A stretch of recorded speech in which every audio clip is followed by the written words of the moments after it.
What's up, ladies and gentlemen? Thank you so much for tuning in to the Big Honker Podcast. Be sure head over to our YouTube channel. The First Family of Waterfowl Season 3 is out now. We have 8 episodes out right now. The final 4 episodes will drop September 3rd, so be sure check it out over on our YouTube channel.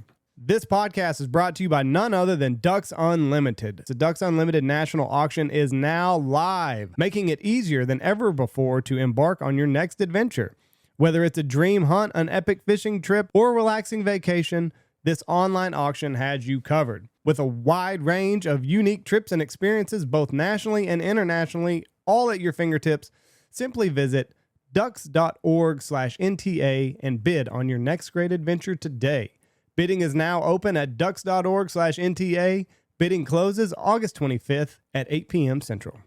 This podcast is brought to you by the one and only Lucky Duck. Listen, it does not matter what you are chasing, waterfowl, ducks, geese, predators, they've got something for everybody. Everybody knows as a waterfowl hunter, water is your greatest asset, and it sucks whenever those cold winter months come along and your favorite honey hole locks up. So Lucky Duck has the Ice X out there right now, and that will keep your water open even in the harshest of winter days. Spinners are always a great addition to your spread, so they've got spinners, remotes, they've got slot bags, A-frames. Head over to luckyduck.com. Right now, you get free shipping on orders over $100. Get everything you're going to need. Waterfowl season will be here before you know it. Free shipping's a big thing. Get on that, luckyduck.com. Next, we are brought to you by Mossberg. The 940 Pro waterfowl gun is what we use out here every single day. It handles the West Texas beating, the wind, the sand, the rain, the snow, whatever we get. The waterfowl 940 Pro never misses a beat. Everything on it is, it's over exaggerated. So you get those cold days where you got your gloves on. Everything's easy to reach. The safety's easy to find. It's all really, really well built, and it can take a beating and keep on ticking. So if you are in the market for a new gun for this coming waterfowl season, I suggest you head over to mossberg.com. Look at the 940 Pro waterfowl gun, and if you're at one of those big sporting goods stores, put it to your shoulder, take it for a test drive. I think you're going to like it. Next, we are brought to you by Dirty Duck Coffee. If your coffee sucks, it is not the duck. That's how we start our day every single day out here. They've got a blend for everybody. No matter what kind of coffee you like, they've got it. If you're a dark roast kind of guy, a lighter roast, maybe you want something highly caffeinated, Dirty Duck Coffee has something for everybody. They've even got K-Cups. So if you're a single cup coffee kind of guy in the morning, you can get the Dirty Duck Coffee K-Cups. They are taking over the waterfowl world. Every lodge out there switched over to Dirty Duck. They've dropped the other liberal companies. They went with Dirty Duck.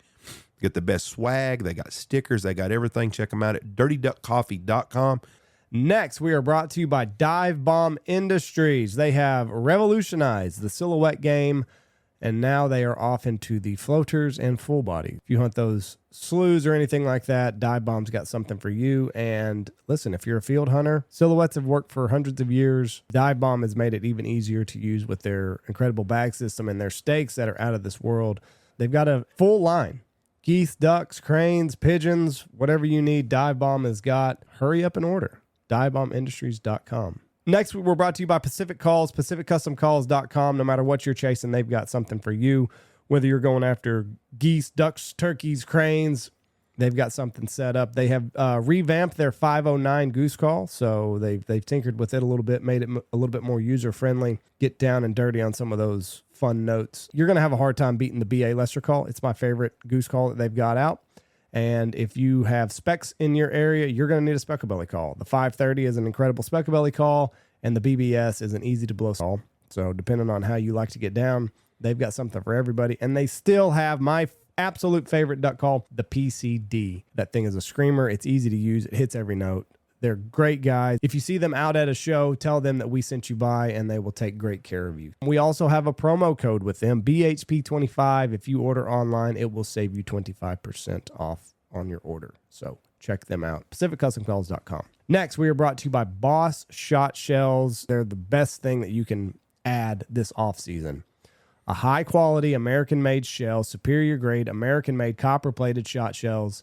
They've got bismuth. They have released their steel line. So if you are a steel shooter and want to shoot Boss, The Steel Reserve, copper-plated steel, holds a tight pattern. If you've been wanting to try Boss shot shells out, I suggest you jump on the Steel Reserve bandwagon. BossShotShells.com. You can order your shotgun shells right there, and they'll show up at your door a couple days later. Phenomenal company to work with, and they're a phenomenal company to spend your money with. So check them out, BossShotShells.com. Next, we're brought to you by MLR Graphic. They take care of all of our shirt and apparel needs out here at the Big Honker Lodge. If you are coming up and you're going to need football jerseys or whatever, church camp shirts, check them out, MLRgraphics.com. Tell them what you're wanting, and they can make shirts, hats, hoodies, whatever you need. They're the ones that take care of all of our stuff, and they do a phenomenal job. Michael's a great guy. They work hard out there. Breckenridge, Texas. So there you go, MLR Graphics. Up next, we're brought to you by Shin Gear. They have just released all of their brand new products for the 2024-2025 waterfowl season. They came out with some new jackets, some new camo patterns on waders. They had a hell of a release just a couple days ago. So whatever you're needing, Shin Gear can help you out. They can keep you dry and they can keep you warm. And they have an incredible guarantee that they will stand behind their products for as long as you stand in them. Customer service is at the forefront of the Shin Gear brand. So if you ever have a problem with anything Shin Gear, send it back to them and they will take care of you in a timely manner. So shingear.com.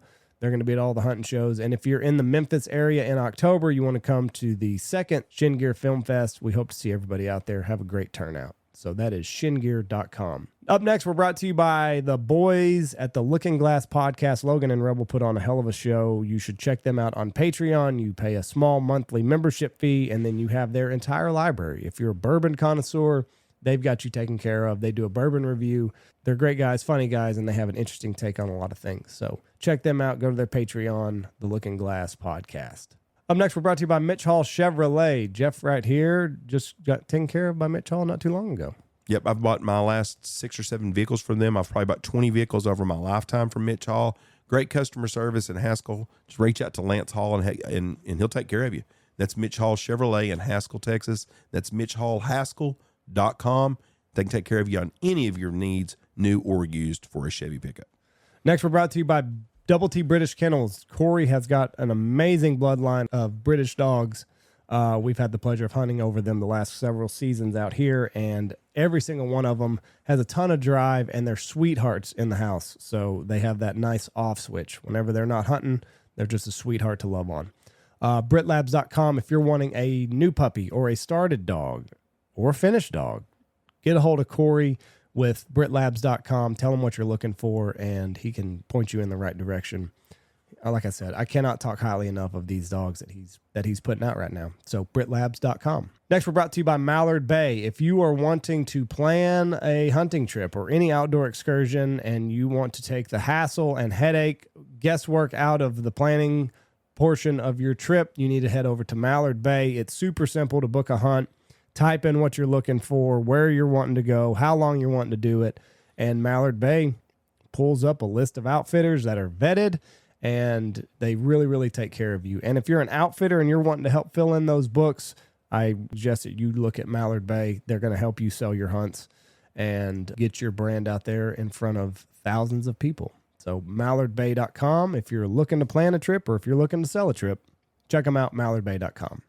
Up next, we're brought to you by Alpha Outdoor Specialties, maker of the Stanfield stool. They got a blind caddy out there. They're making your time in the blind easier and more relaxing and comfortable than ever before. The Stanfield stool is what I hunted on all last season. Saved my back. It saved my butt.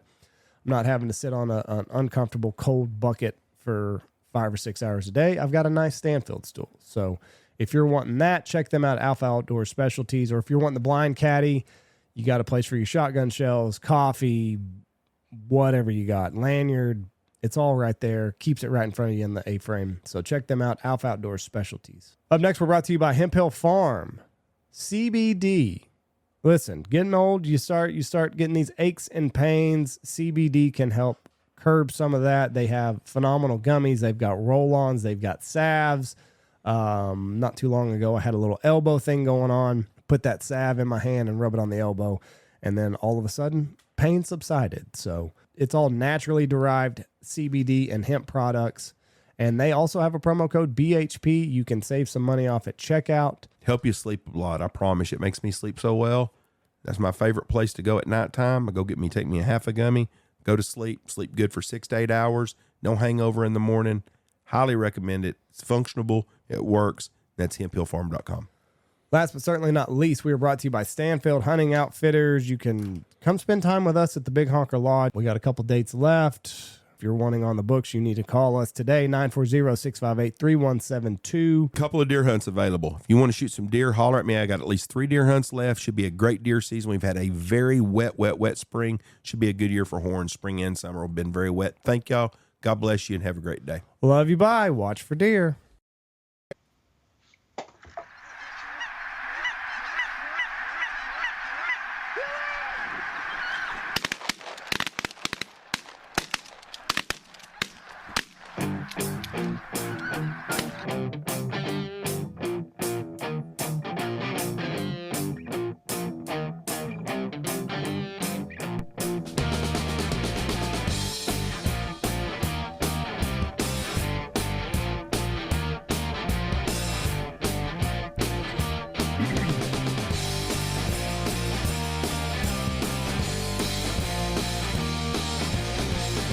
Here we go.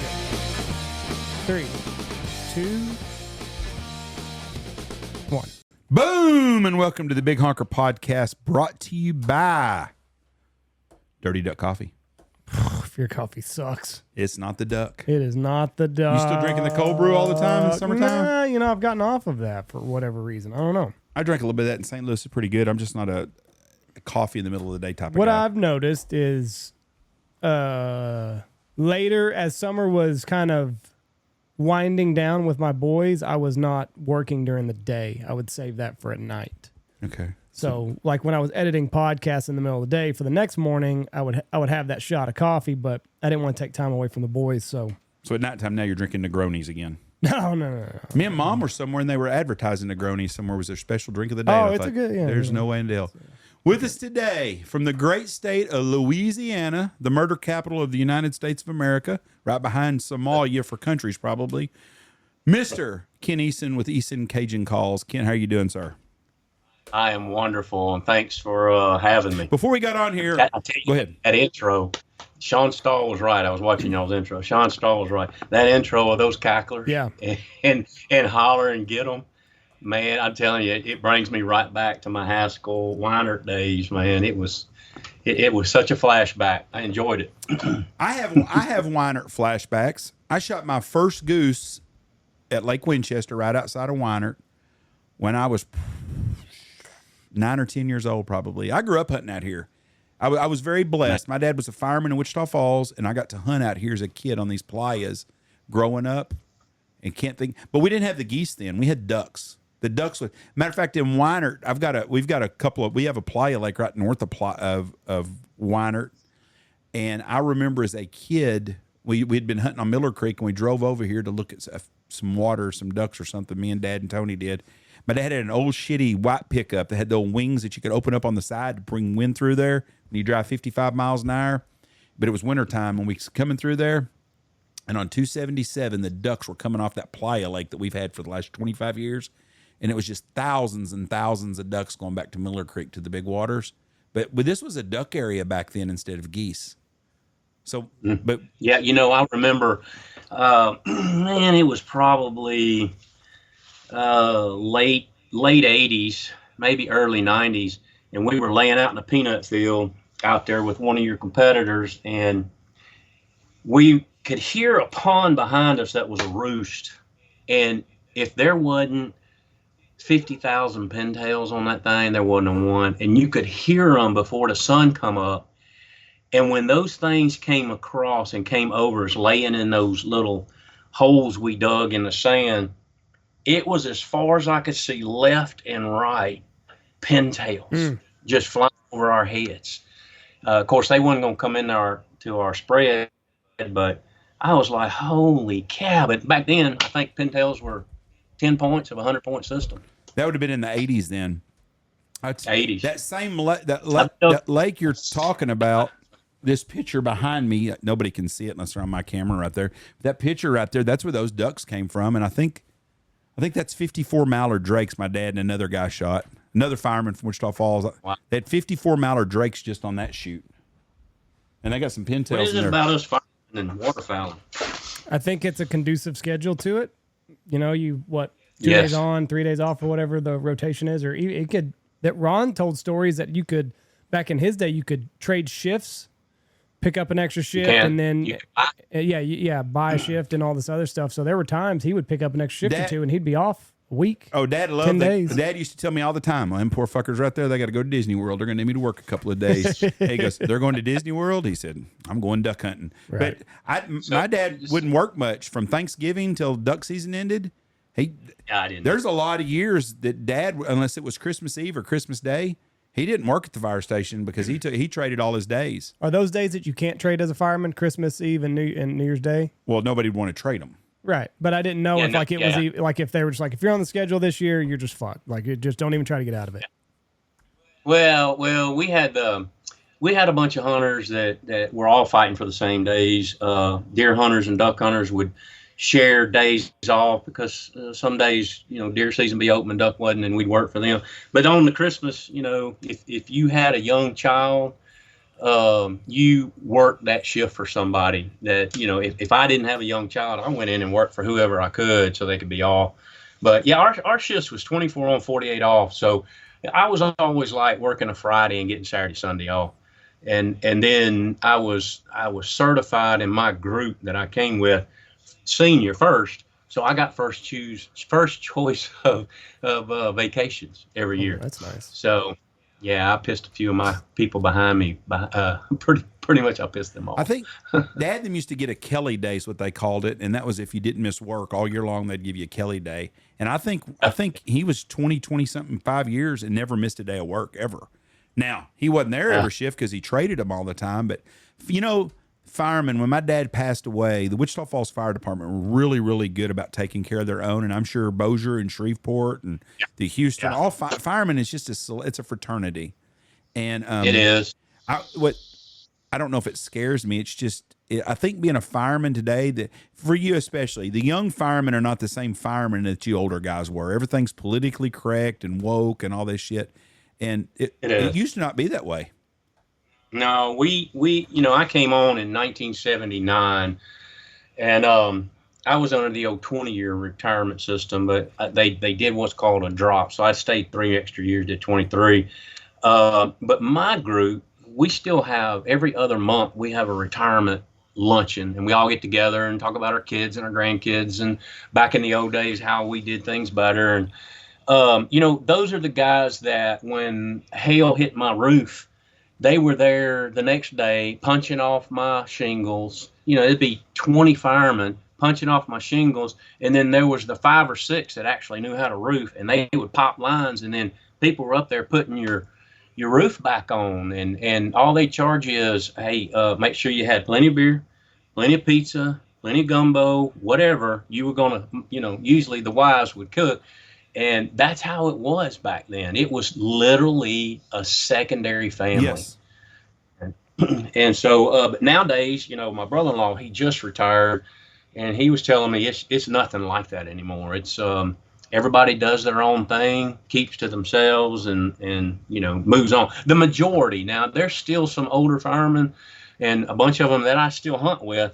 They still got a familyhood. They got a brotherhood, a sisterhood there that that is like the older ones, like we used to all be. I can't say that it's not all, they're not all family net, but most the guys I hunt with are all still mostly the old school type. They still cook together. Their families do stuff together. We hunt together. I mean, there's about 10 of us that hunt on Caddo Lake, and we're either firemen, retired firemen, or family of firemen. So I think that's more of a society in general type thing, is that we grew up in the last non iPhone age generations of people that done stuff and still were very social. And the young people today just do not have that fraternity type deal. Andy was talking about his high school graduation, and they don't reunions or high school reunions. They don't have reunions, or it's not that big a deal because they can keep up with each other before. Well, when we were younger, you couldn't do that. So you look forward family reunions, high school reunion, because you got to be in touch with your old friends you haven't seen in forever, because you didn't know what they were doing really unless you ran into someone on the street that could tell you. Well, nowadays everybody's got instant keeping up with Joe and see what he's doing. So I think they miss out on a lot. You're very blessed to have the friendships that you have as a fireman and the stuff you get to do. No doubt about that. Oh yeah, we do. So even though all the death and dying we saw, I think that brought us even closer as a family unit. You know, because we got to grieve and go through that grieving process, even though it wasn't our family. It was somebody else's child we worked on or parent. You take some of that with you back to the fire station until you got that net family that understands what you just saw, what they went through.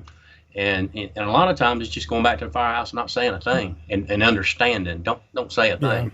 What's your record on CPR? Ron was 0 for whatever. 0 for 8, I think.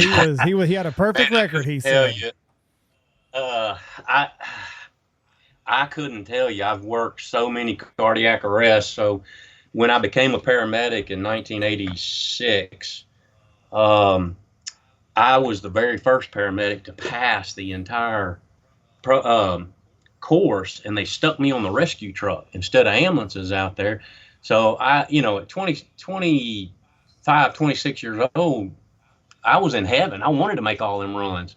And I worked so many cardiac arrests, I couldn't even begin to tell you how many, but I can remember the ones you saved. I really can.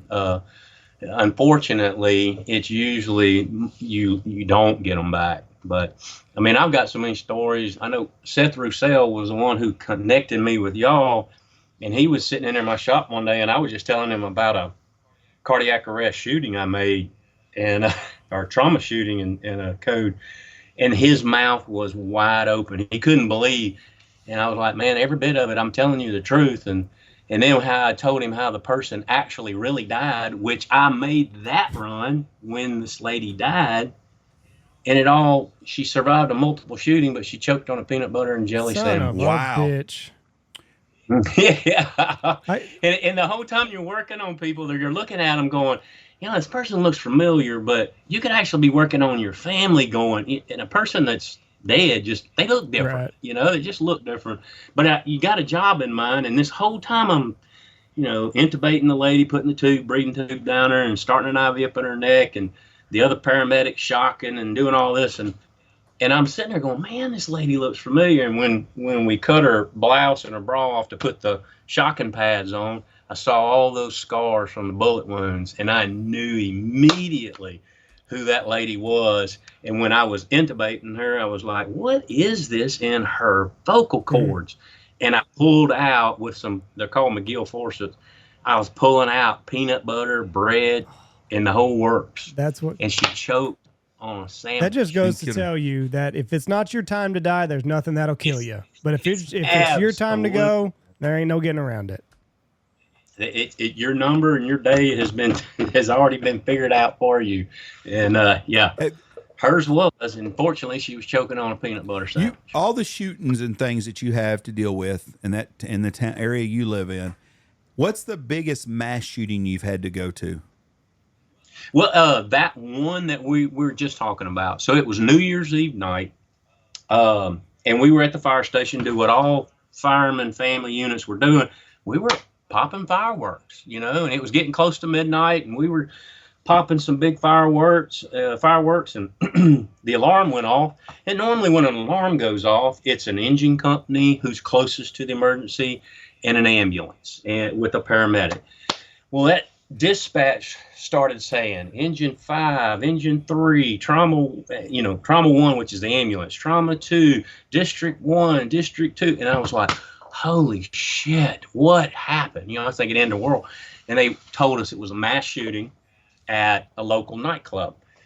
And so we get there, and it was a metal security door on both sides, and both of the metal doors had been shot with an AR-15, and he had tumbling bullets in it. There was little holes, and then you walked in to the bar, and there was 5 people in that bar. The barkeep, the barmaid, the lady that was serving all the drinks, This lady I was telling you about that ended up coding and dying on peanut butter. There was a Down syndrome adult that always went in there and played video games in the back room. And then there was a gentleman in the back sitting in a booth. Everyone had been shot. Most were unconscious except for the barmaid lady, and she had what's called an abdominal evisceration. Her abdominal guts were hanging, her intestines were hanging out of her bullet wound holes that split her stomach open. She was alive and awake and talking to us. Everybody was stepping over this lady that I ended up taking who was not breathing. And she was shot in the chest. So I put an airway in her, IV, got her resuscitated, took her to a hospital, a local hospital with another head injury, guy that was shot in the head. And so we had 5 victims. We had to spread them out between 3 hospitals. The Shreveport-Bossier area has pretty much more hospitals per capita than anywhere in the United States. We have a trauma center, LSU. It's a level 1 trauma center. We have like level 2 trauma centers on the rest of the hospitals, so they could handle them. It was just what happened was that there was a girlfriend who ran in and told everybody she had pissed her boyfriend off. She had run in, told everybody, hide, my boyfriend's fixing to come in here and shoot us. They put the metal bar down on the metal door so he couldn't get in. So all he did was shoot the doors, and he ran a clip in one door and a clip in the other door, and he left. And he left all those people shot in there, and the girlfriend wasn't shot. She was hiding in the bathroom, uninjured. But that was probably my biggest mass shooting. How many of them people passed away? So the barkeep lady, the only one that were awake, she died en route to the hospital. The bullets hit her aorta, which is her largest artery in her body. She bled to death before she could get to the hospital. And the Down syndrome adult, I think, ended up losing an arm because when he shot pretty much half his arm off. And then the rest of them lived in pretty much a nursing home facility until they finally passed. I haven't kept up with them, but I know that the one died that night, and 4 did. You know, that's the thing with firemen, policemen, and first responders, ambulance people, and even the hospital people. I don't care where you grow up at. I don't care what you do. There's nothing that can acclimate you to seeing that kind of stuff all the time. And I know you don't see it every shift, but it happens. But everybody else is at home on New Year's Eve, drunk, passed out, having sex, or asleep already. And this is what you guys do on a normal deal. And that's why all of you guys are underpaid for the stuff that y'all have to deal. Because I can't imagine walking into that scene. When did mental measures start coming in? You know what I mean? Because there weren't any classes in the 70s or 80s for like venting on some of the shit that you saw. I was on the original critical incident stress debriefing teams we developed through I can't remember the physician's name, but somebody along the way started thinking, hey, you know what? Our EMS responders, our first responders, police, firefighters, nurses, and all are out there seeing all this tragedy, and they're having to take it home. They're having to sit on it. When it got me, so I made a drowning on 2 young boys. Now, we don't have much ice and snow here in Northwest Louisiana, but when we do, you know, kids like to go out and play on it, and we had 2 young boys, teenagers, fell through the ice. One got up, but the other one didn't. And of course, I was on a rescue boat and we pulled the boat down there, and we got him. We hooked him. His scared face, his broken off fingernails where he was clawing the ice, trying to get back up on, and you know, the lake water coming out of every orifice of his nose and mouth. That got me. And it wasn't until we started developing this critical incident stress, you just sort of held it. You didn't talk about it. If anything, you talked humorous about it, which is actually part of the steps of debriefing the stress that's in you.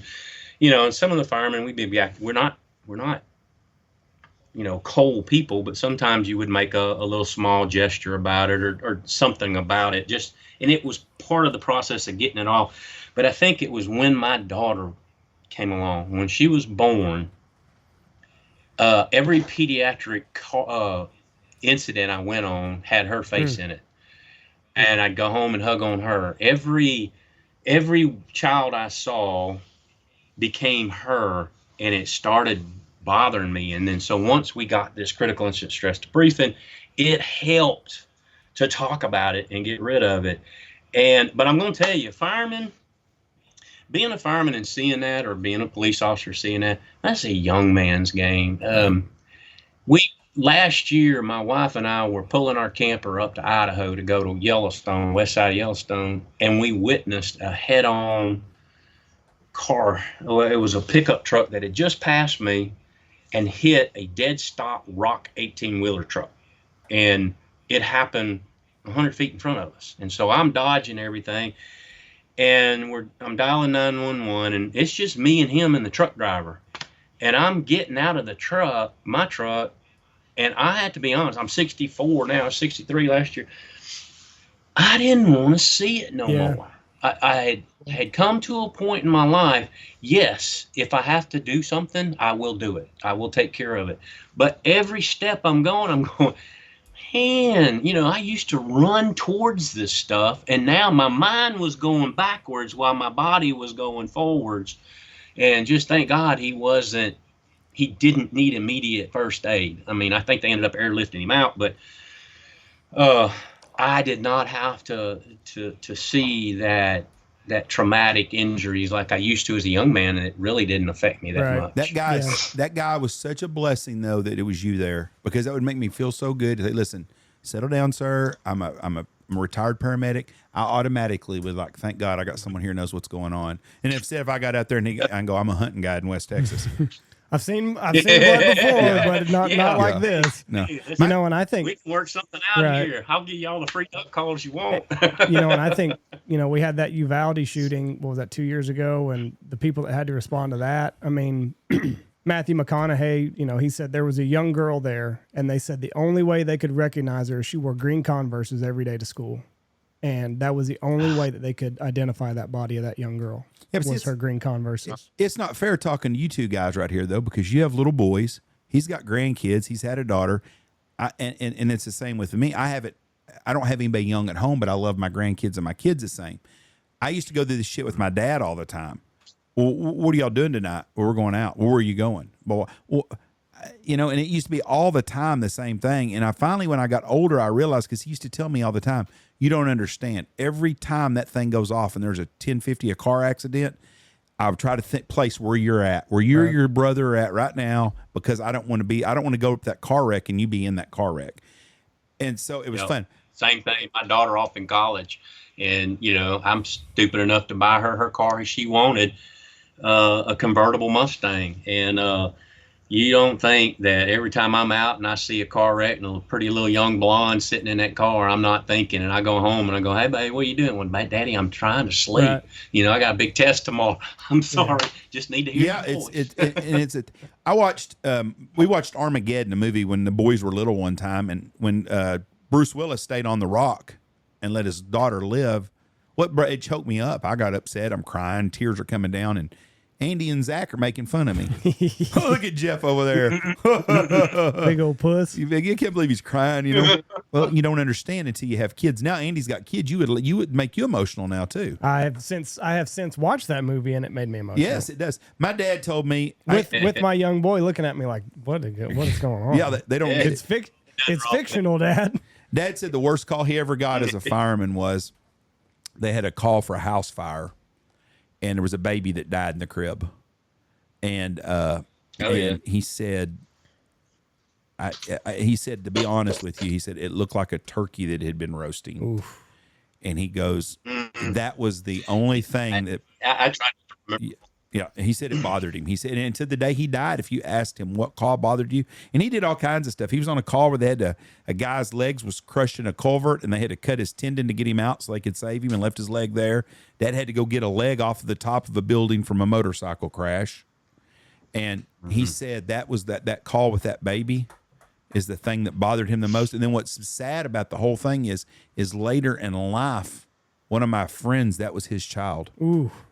And I did not know that until years and years and years later. But he was 18 years old, and that was him and his wife's first kid. And as he become a friend of mine older, and Dad told me one time, he goes, that was that baby. That's whose baby that was. But well, like your dad in that story and that baby in that crib, and he recalls, I had a similar situation, but it was 3 kids. So, they put a fire station in a community to make, and we always made friends with all the families around us. And the fire station directly across from where we come out of the ramp, the hose ramp, there was 3 young kids and a young couple. And it was early one morning, before our wake up bell at 7 o'clock, and somebody's beating on our front door. It's boom, boom, boom, boom, boom, boom. That's never a good thing. And I go out there, and it's the young mother of these 3 kids. And she says, please come hurry across the street. And we run over there, and all 3 of her kids are laying in the bathroom floor, naked. They've been in the bathtub, and they were all 3 in cardiac arrest. So respiratory arrest. So I was the only paramedic. I had a really good crew. I started with the youngest. They put the quick leads. We have these pediatric quick leads. I can see what the EKG's doing. The little kid was in what's called ventricular fibrillation. The heart's just quivering. I intubate the little kid, put an airway down his throat, his airway, and shock him, and he comes back, and that fireman takes care of that baby. I go to the middle child, same thing, shock him, intubate him. The third one, he had a pulse, wasn't breathing. We just intubated him. So I had 3 firemen focused on that. And so we get to talking and asking what happened here. And when I noticed a blow dryer just laying there on the floor, but I wasn't paying attention. Before GFI, or this house was so old it didn't require it. The oldest kid, so Mom and Dad had different chores in the morning, and Dad would usually bathe the kids and send them out one at a time to go to Mom where she's dressing them, where they had a VCR playing a cartoon. She was having a hard time getting the VCR working and said something. Well, the dad turned to go in the next room. Now I'm talking a 900 square foot house. We're not talking 10 steps. Goes and checks on the VCR, and their lights go out, and come back in, and the oldest is on the floor. The 2 are still in the bathtub, and the blow dryer was in the water, and the dad pulled it out. And so they got electrocuted, all 3, because what had happened was the oldest finally told the story. He wanted to be like Mommy and Daddy, and he wanted to blow dry his hair. And so he grabbed the hair dryer, and he stepped into the bath water and turned it on and completed that circuit. And but all 3, even though they were resuscitated, no issues, that's the one call that sticks with me. And they all lived. God bless them for living across from a fireman. Wow, that's makes me almost cry. That is so good, but that's a tough. Yeah, it was. It's worth everything. All the years of sacrifice. That right there was worth it. That one morning. That's an amazing story. But people don't realize how many lives firemen, policemen, and first responders save. And a story like that makes your whole career out there. I mean, there's 3 kids. Who knows what they did in lifetime, but they got a chance that they wouldn't have had. And if the mom wouldn't went over and knocked you on, they'd had to wait for a fire department to be there. If it had taken 5 minutes, it might have been too late.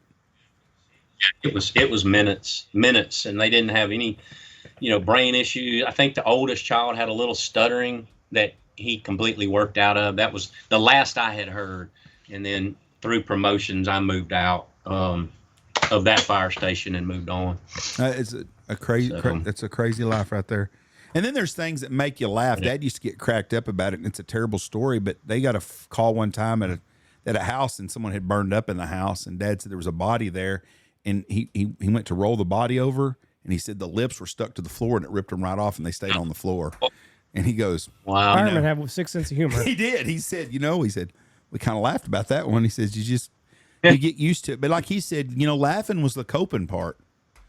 Yes, it's called gallus humor, and it's part of the recuperating from those stressors that you have to take with you from working on those kinds of incidents. So I mean, I got worse. I did that, and then I also went and became a flight paramedic during the same time. And then you would think, okay, after my 23 years of fire paramedic was over, that I'd get away from it, and I went back to school and become a PA. So I just kept on in the medical field and kept on torturing myself. The flight thing, now that's a different thing though, because like when they call you, you are the head honcho when you get there, right?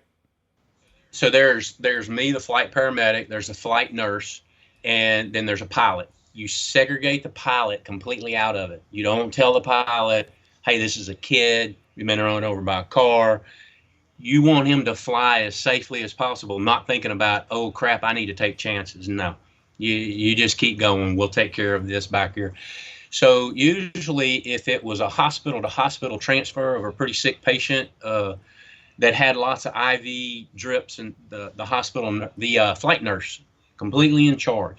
If it was a street scene, an EMS scene, paramedic led what went on out of that helicopter. It really wasn't much different. It's just your ambulance flew in the air instead of on the ground. Right. But once like when we see the helicopter quite a bit here because we live small town West Texas, and they're getting people to Abilene, Lubbock, Wichita, Dallas. But when you step on the scene, everything stops and ends with you. That's right. Yeah, and it's so good. The law enforcement, fire people, they're all like, hey, here's what we got. This is what we've done so far. What do you need? And they will break walls getting whatever you need. But we try to keep downtime, scene times as minimal as possible, because overall the patient needs to be in the hospital, not out there in that field in West Texas or in the rural roads of Louisiana. They need to be in that hospital. One of the things that we have that happens here, and I know it's everywhere because it's an administrative thing, is if we just had the other day, we had an oil field accident, a horrible accident here the other day, and a guy, they drove him from an ambulance to the hospital in Knox City. Helicopter was coming. They didn't even go into the emergency room. They kept him in the ambulance until that helicopter landed, which was a 5 or 10 minute window. It's not like they're leaving him out there for hours, just because it speeds up the process. Well, no, they were saying that once it becomes an ER visit, it's it's a mess. It takes a lot longer. It don't take near as long to get him out of that ambulance. It's the same. It does. We've done that with burn patients. I was a paramedic, and I was the only paramedic on this unit, and I relieved at 5 o'clock, where I had nowhere to give my narcotics to. Not another paramedic. So that chain of command of those narcotics had to go back to the lockbox at Central Station. I had just taken it back, and on my way back, we made a Shreveport fireman who got run over he was on a motorcycle, got run over by a car, and the catalytic converter burned his butt cheeks down to his bone. He was in a lot of pain. I didn't have any pain meds, but there was a hospital right across the bridge. We called them on the radio, told them what we had, told them we just need pain meds. We're going to go to the burn unit, but you're not even a quarter mile. And we jumped over there. The physicians came out, assessed the patient, give him some pain medication, handed me the remainder, and we hauled butt with a police escort to the burn unit in Shreveport. One story Ron tells is yes, there were 2 people in a car accident, and they were given morphine, and they were giving it to the dead guy. The one guy screaming, just in agony, give him morphine. And then finally they're like, what? Why is he still in pain? This should have knocked out a horse. And then they looked over, and it was wrong leg. But that was in the mid 70s. I hope I never did that. If I did, I'm sorry. That was in the mid 70s, and that was before they had Jaws of Life. And so what would happen at the wrecks back in the 72, 73, they'd have a wrecker come out, and they'd have to chain the car up and try to pull the cars apart to get the people out. And a doctor back then would go to the scene to try to do pain medicine, and he did. He kept the old leg, just jabbed him and couldn't figure it, but that's what it was about.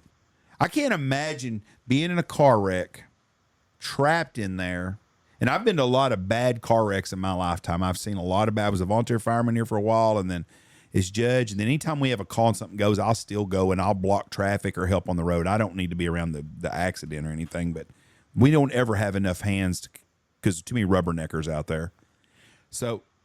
Oh yeah. But yeah, I can't imagine laying in a scene like that and can't get out of a car. Andy was behind a T-bone car accident when he was at Tech, a freshman. We'd come back from Fort Worth at a hunting show. And how far in front of you was that wreck? Oh, like 2 cars.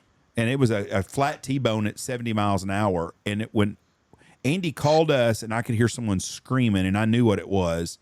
It was in McGargle, Texas, in downtown McGargle, Texas, which is no downtown. It's just an intersection basically. And we got there 30 minutes after the wreck happened, and the first ambulance was just rolling up. And a poor girl from Tech was trapped in that car, and she was screaming.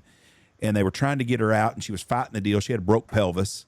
And it was a horrible, horrible deal. They ended up having a helicopter, but it was just complete disarray the whole time. I don't think the Jaws of Life had gas in it. Like, it was a whole... Yeah, it was a mess. I finally got there, and I was like, call Alney over here. Boy, Alney showed up, and they had one of them old bread truck-looking things with all their kit. Yeah. They had that sumbitch was decked out, organized, smelled like a damn shop when it pulled up. It was great. They opened the doors up, and I told that guy, I said, listen, I said, you got to get this girl out. You know, the ambulance is pulling up then, the helicopter's coming.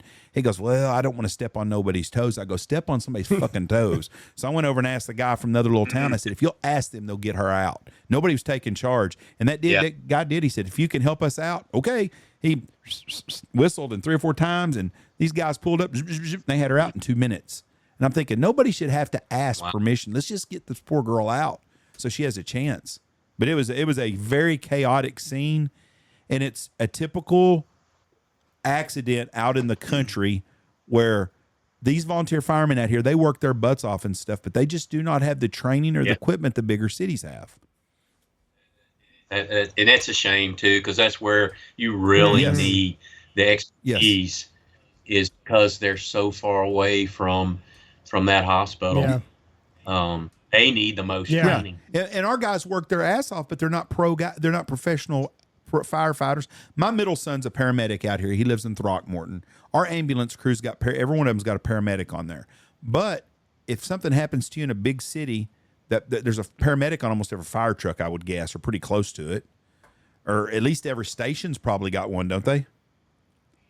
Here they do, and yes. I witnessed a bad motorcycle wreck 10 years ago. A guy got T-boned on a motorcycle, probably 40 miles an hour, and he's laying in the middle of a 6-lane road. Well, I did what I thought was smart. I pulled my truck at an angle and behind him 50 yards and put my flashers on, and I went and blocked the road until someone get there. And we call, and I'm walking up to him on the phone. All these people are standing around. I mean, it's instant.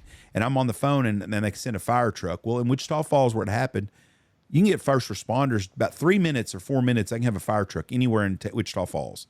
And in 3 or 4 minutes, the firemen got there and they took over the scene, and they done a great job. But the guy was trying to get up. He had bones sticking out of his leg, and he tried to get up. And I put my hand on his shoulder to kind of hold it down. And I knew him. He was an old bar guy that I knew from years ago. And I said, hey, just help's coming.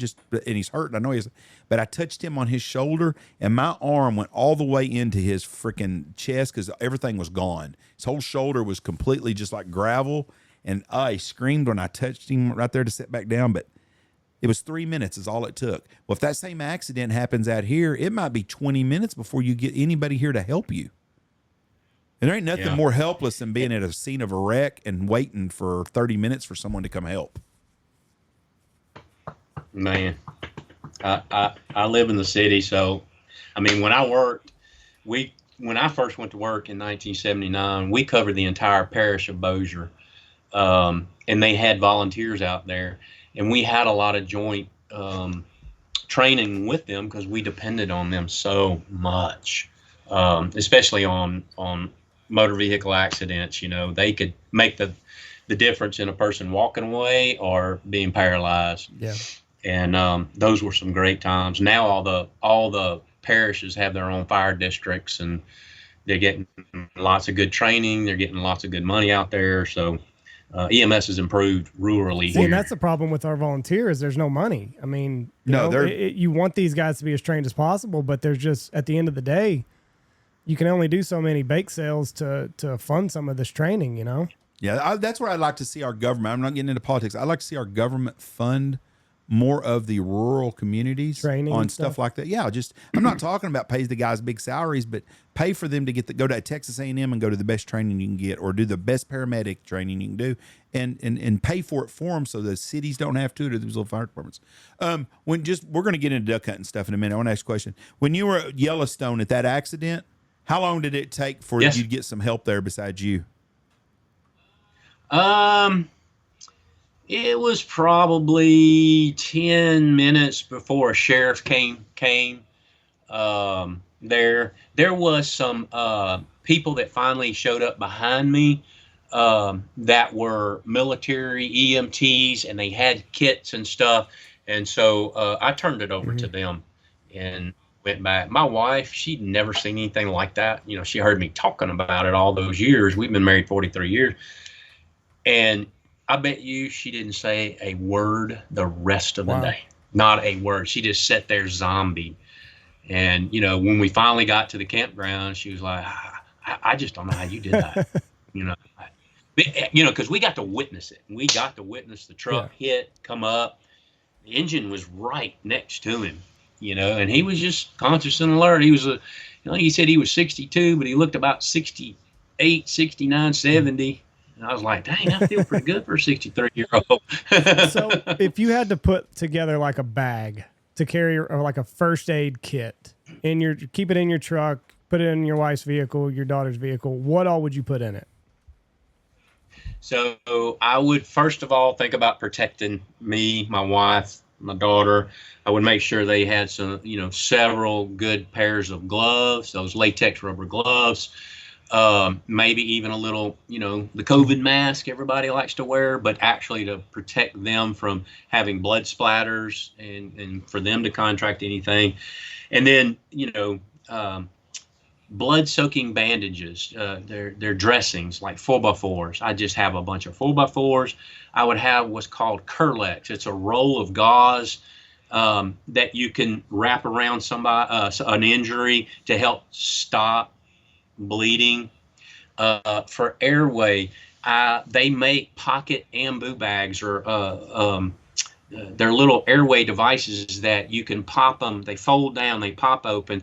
They have a little one-way valve so that if they do throw up or cough up, the spit or the emesis will go down, the vomit will go out the tube, but you can still be able to breathe air into them. And then if I had time to train that person, if it was my wife, I would probably put an oral airway of different sizes from children to adult, and that helps keep the tongue off the back of the throat so they don't have to really think about perfect airway positioning. They could just slip this little airway in, it keeps the tongue off the back of the throat, and they can help resuscitate that way. And maybe a good pair of shears, cut some clothing off to get to the injury. Another thing is just I keep some magazines and stuff, broke arms. Instead of these fancy splints, you can take a magazine. I've seen them do this with a telephone book at the skate world when I was a little kid. Duct tape and a Delta Waterfall magazine and fold it this way and put that broke arm in there and take a roll of tape, tape it up, and now it's secure. So just street medicine. Would you recommend like a tourniquet of any kind, or do you need to save that for the professionals to do? No, the Curlex and the 4x4 gauzes can be wrapped tight enough to slow down life-threatening bleeding. Tourniquets, they need to be handled pretty much by professionals. You don't want to cause any damage below that bleeding because a lot of people don't know exactly what life-threatening arterial bleeding is, and they'll throw a tourniquet on there, and then they get damaged below the injury. Like, let's say there is an arterial bleed and a tourniquet does need to be applied. Will they lose? Like, what happens to that arm? Like, as far as like nerve endings and stuff, and stopping blood flow going down into the fingers and extremities. So they'll initially the patient will start to feel some numbness and tingling. It'll actually start giving them a little more pain because now you're sequestering blood return, blood flow down there, and it's actually got to be loosened up on a time schedule. And I would be very cautious about telling anybody to put a tourniquet on. No, I just meant like even when a professional does it, what's the end game to that leg or arm, the extremities, even after a professional applies a tourniquet? You're still trying to preserve that lower extremity, but overall you're trying to preserve and save that person's life. You certainly don't want them to bleed out and then die from their injury. You can always live without an extremity, but you're always also trying to preserve the distal injury extremity and preserve blood flow and not try and lose your patient. I did not realize that quick clot had to be cut out of you. Now that I don't know. I've heard that. So that all came after I left. Really?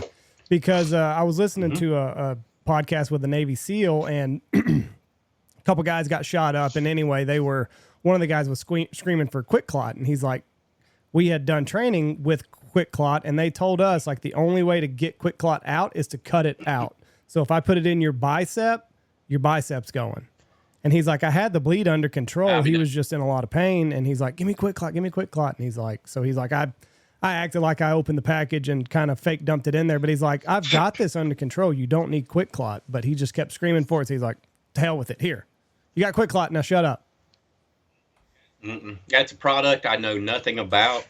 I think they carry it or some derivative of it here on the ambulances here, but I am very unfamiliar with What do you think about Narcan? I was blown away. We were going to Squad Fest and we stopped at a convenience store in Oklahoma, and they had Narcan that you could purchase like in a vending machine. Narcan is a wonderful medication that if you happen upon somebody who is opiate overdose, it completely reverses the effects of that opiate. And and it's a life-saving drug. And now they got them where you can squeeze them in the nose. See, I've only used them where they were in the ampules, and I had to give them by IV. But now they've got them in nose sprays, and I think they're just a life-saving medication made. It needs to be readily available to anyone and everyone, especially if you got a family member with a drug problem. You should have that in your house. I mean, heck, I was a paramedic for all those years and turned Cocobolo forever. And one day I had an anaphylactic reaction to Cocobolo. And because I was a paramedic and I had an ampule of epinephrine in my kit, because I was the EMS chief, I kept it. I ran out, grabbed it, put it subcutaneously in my shoulder, and it saved my life. The Narcan is an amazing thing. This is crazy. We had a guy hunting with us last year that's a paramedic, maybe in Denver. I can't remember where he was at. It was one of the big cities. But anyways, he told me they picked up a guy 3 times in one day and saved his life with Narcan 3 different times. Absolutely ridiculous. I'm a hard-headed son of a bitch, and that 3rd time I think I'd have said, you know what? Let him die. That's what he wants. Let him do it. But 3 times in one day, but it saves a lot of innocent people, especially with fentanyl. You see these cops get exposed to fentanyl and they crash. If it wasn't for Narcan, they'd be dead, a lot of them. That's right. The first time as a paramedic I used it, I had 2 guys overdosed on opiates, and they both weren't breathing. They had pulses. They weren't breathing at all. And so I initially stuck the breathing tube in them. I put them in the ambulance, one on the stretcher, one on the bench on the side, and was heading back. And the ER physician said, why don't you go ahead and give them 2 milligrams of Narcan? Well, I forgot in my training that you're supposed to titrate it. Just give it a little until their airway improved. I slammed 2 milligrams of Narcan in that first one, and he came awake, grabbed that tube, and traumatically pulled it out. It still had the blowed up balloon on it, and he freaking, and it's a good thing we were stopped. He went out them back doors and took off running. And so the next guy The next guy, I just skeeched a little in there until he started breathing on his own, and I said, "That's good enough till we get to the ER." Yeah, they wake up I learned, no, and they'll be pissed off, won't they? he was very pissed off. Yeah, but he exited, and I let him. I wasn't gonna stop him. We have a friend he's a paramedic in Dallas, and he's like, when you give Narcan, he's like, you better have your hands up because they're gonna come up. Some of them times they come up swinging and pissed off, and you took my high away. You took my high away. Pissed. So you messed up. He's like, keep your hands up whenever you give that stuff. There's no adverse reaction to Narcan, is there? Like if you come across a person that's not breathing or whatever, I mean, you're not going to hurt them. You're not going to hurt them to be like. You can give them up to 2 milligrams of Narcan and without any adverse. Well, I was just thinking about that nasal stuff that you can probably. I'm sure that's what it was in Oklahoma at that convenience store. Yes, you're not going to hurt nobody. You could squirt that under their nose a little bit, and it's not going to kill them. No. No. You either save their life or do nothing. It ain't going to hurt them at all. What gets me is the disrespect with the people when you do save their life. They had that guy in Wichita Falls, code blue. The firemen get there. He's dead in the bathroom. They get him. They give him CPR, get him alive, goes back, saves his life. The fireman had been raining, and he had new carpet in his house, and they got mud in his house. He sued the city for $15,000 for them getting mud in his floor. Saved his freaking life. And that just pisses me off so bad for people to do people that way after someone goes out of their way to save your life. You're dead. Mm-hmm. And to do that. To have something off of that, when you're at the firehouse and you go to the little old lady's husband who's 80, 90 years old, and you work them and you don't get them back, that next shift, that little old lady almost every time is going to bring you a home baked good, a pie, a cake. But if it's funny, when you save their lives, you rarely hear anything. And I don't know what it is. She's happy. I do not know what it is. She's happy. I ain't got to listen to Walter bitch no more. And this is the last time I got to make a pecan pie because I ain't got to ever make another one again. I don't like them. Walter liked them. I'm going to make it for the fire department and they're done. That's got to be what it is. Never thought of that. So how does a fireman, paramedic, physician's assistant, camper, lifesaver at Yellowstone get into the call making deal and not just a duck hunter?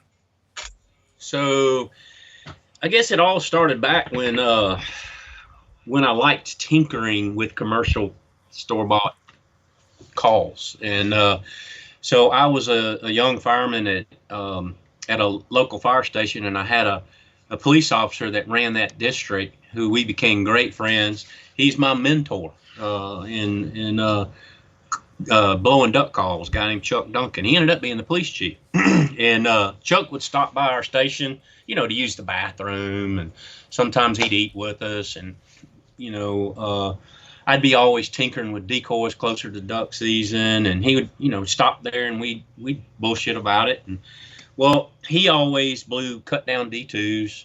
And, I when I was a young kid, we'd mow grass to go get enough money to buy D2s and cut them. But I started messing with just commercial calls. Like, man, how can I get a little more hold in this call? This call is just too open for me. I want a little more back pressure. I want this. I want that.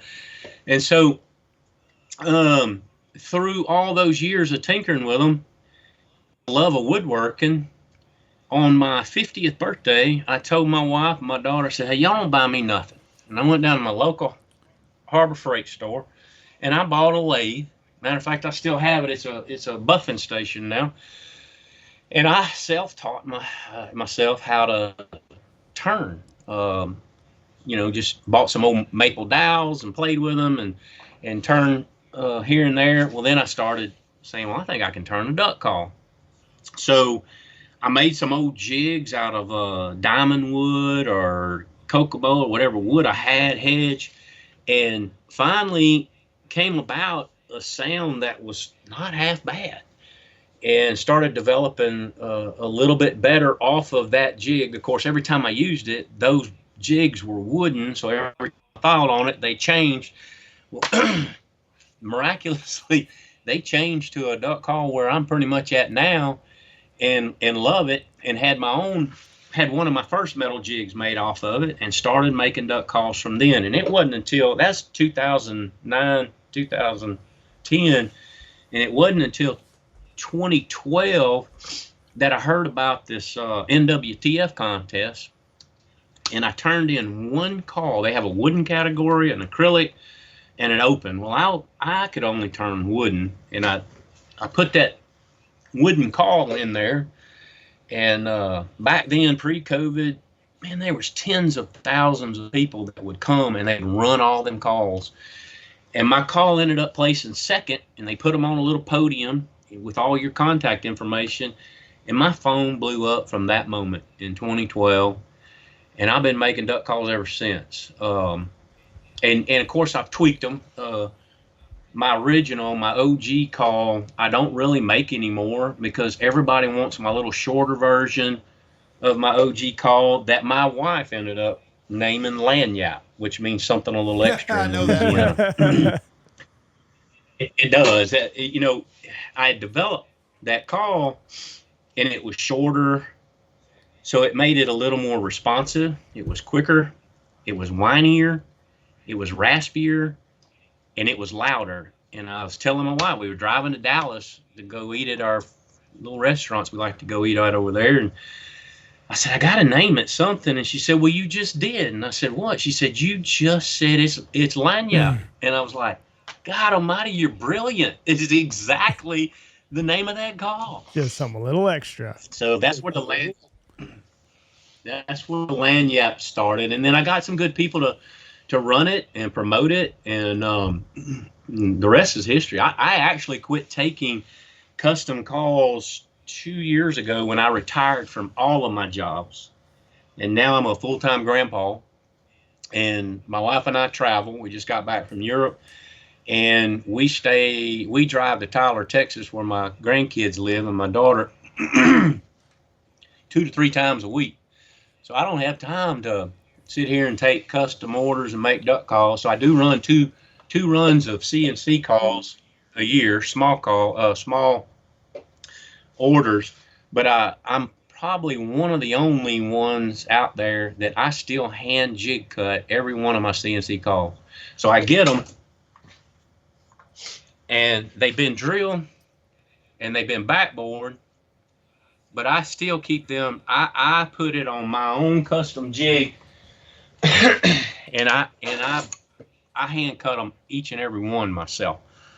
So I also try to ask every customer, hey man, what's your go-to call? What call are you running? And it sort of gives me an idea of how much back pressure they like, how much airflow they want, how loud they want it, how squeaky they want it, and how heavy a tune they want it. And so I just try and be the best customer service call maker I can. Yeah. And they become very popular. I sell out on pretty much all my CNC runs. I sell out on my little blue wingtail calls every year. They're gone. I've already done a big run of those. They're gone. And I've already got people on the waiting list for next year's run. It's a good problem to have, isn't it? It is a good problem to have. But I try not to tie myself up too much in this shop, but it is what I love to do. And that's how I got started. Was a Bossier cop named Chuck helped me learn how to blow a duck call, how to read ducks. And then my love of woodworking got me to where I want to do this myself. And then NWTF got my name out there. That's great. And how many calls you said pre-COVID there was a lot of calls in that contest? Has it dropped off now after COVID? Not seeing as many participants? I really don't think it has. If anything, it's gotten bigger as far as participants. The competition has gotten a whole lot tougher. Man, there are some really good call makers out there. The competition's very, very hard to compete in because of all those good call makers.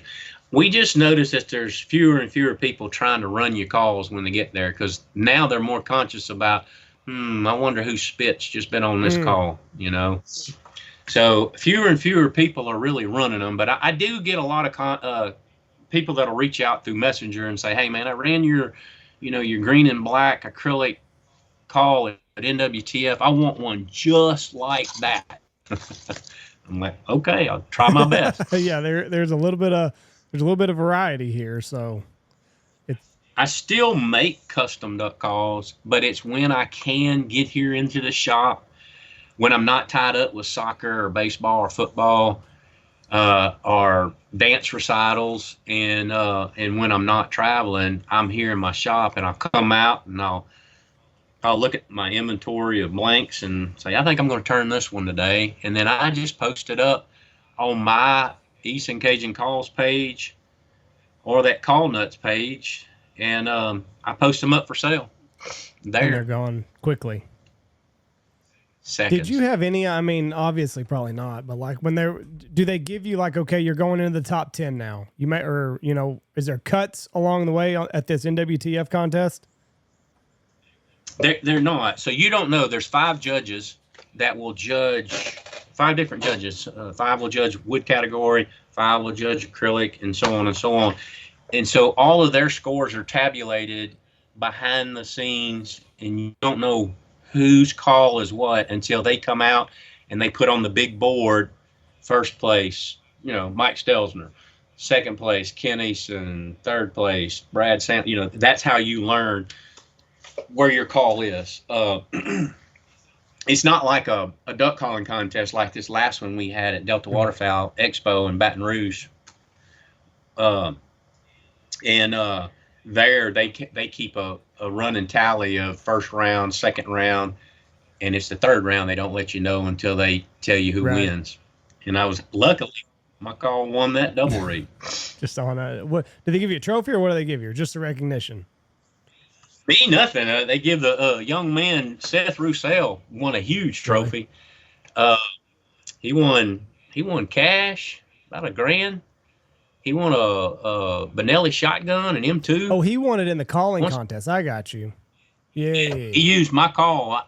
So I've developed a double reed duck call that's about to come out, and my wife named it already. What is it? Go to Geaux. You know, like Go Tigers. Not Red Raiders. Go Tigers. Go Tigers. So it's going to be Geaux. Go. And the number 2, being double that it's a double reed, but it's going to be your go-to call. I like that. I'm going to tell you what, you've got a call on your Facebook that you made out of redwood lace burl. This was in September 21 of 2022. It has a dog on it. So that's Lynn Goulman out of around the Denver, Colorado area. Lynn sent me a picture of his dog hunting out of his pit on his piece of property in Colorado, and he has a creek that runs through, just a little creek that runs through his property, and he kills the absolute crap out of ducks right there. Well, he sent a picture of Remy, his dog, sitting on the side of his pit, and so I do what's called scrimshaw. It's an old whaler's art form, and I took that picture of that dog and put it on that little, it's only 3/4 round. That little round piece of inlay I put in there is 3/4 around. And I scrimshawed that dog on one side in his pit, and on the other side I just put a little mallard drake coming into some decoys. That's a beautiful call. And then the corn call you did is a beautiful call too. So yeah, that one of the cardiologists I work for as a PA, he has a friend by the name of Farmer. His last name was Farmer, and he was a corn farmer there in Arkansas. And he helped him get his new rice field up. And so he asked if I would make him a duck call for that farmer guy that farms corn. So I had a Seth Owsley. He makes blanks, and I had him. I said, "Hey man, would you stabilize me and clear a corn on the cob?" He goes, "Yeah." And he went one step further, and he went ahead and bored 5/8 all the way through it.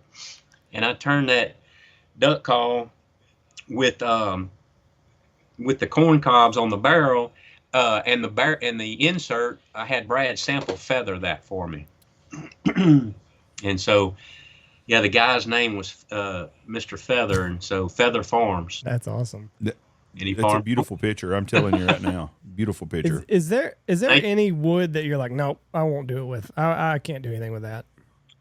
Coca-Cola. Is that because you're Coca-Cola it kills you? It about took my life. I turned it for years. One day, it about killed me. I couldn't breathe. My hands were all swole up. And I had a hard time getting that medicine out of that ampule. And, you know, once I give myself that shot and I got past that event, I had just gotten a brand new large flat rate box full of Cocobolo.